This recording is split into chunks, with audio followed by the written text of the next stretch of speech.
তাছাড়া যদি আমরা পারফরমেন্স সেকশন নিয়ে কথা বলি, এখানে আপনারা ইউনিয়াসোসি 7250 চিপসেটটা পাচ্ছেন। এটা একটা 12 ন্যানোমিটার আর্কিটেকচারে বিল্ড করা একটা অক্টাকোর চিপসেট, অ্যান্ড এটা ডিসেন্ট, এই বাজেটে অনেক ভালো বলা যাবে না, একদম খারাপও বলা যাবে না, এটা ডিসেন্ট প্রসেসর আপনারা পাচ্ছেন। এটাতে বেশ কিছু গেমিং আমি করেছি, আমি গেমিং এক্সপিরিয়েন্স আপনাদের সাথে শেয়ার করছি, আপনারা দেখেন গেম প্লে কেমন ছিল।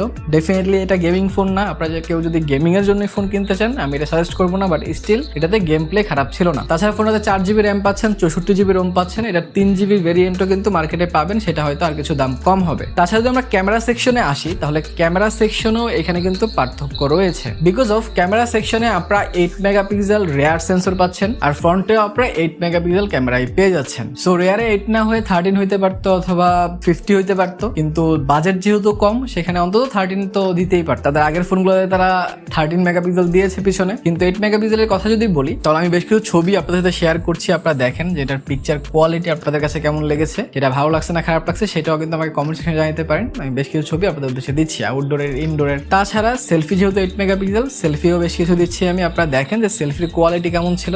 আমার কাছে অ্যাভারেজ লেগেছে, ক্যামেরা যে অনেক ভালো সেটা বলা যাচ্ছে না, বাট স্টিল এটা চলনসই। আর এই কদিন ইউজে আমি যে অনেক বেশি ছবি তুলেছি সেটাও না, কারণ যদি ক্যামেরা অত বেশি ভালো না হয় আমি অত বেশি ছবি আসলে তুলি না।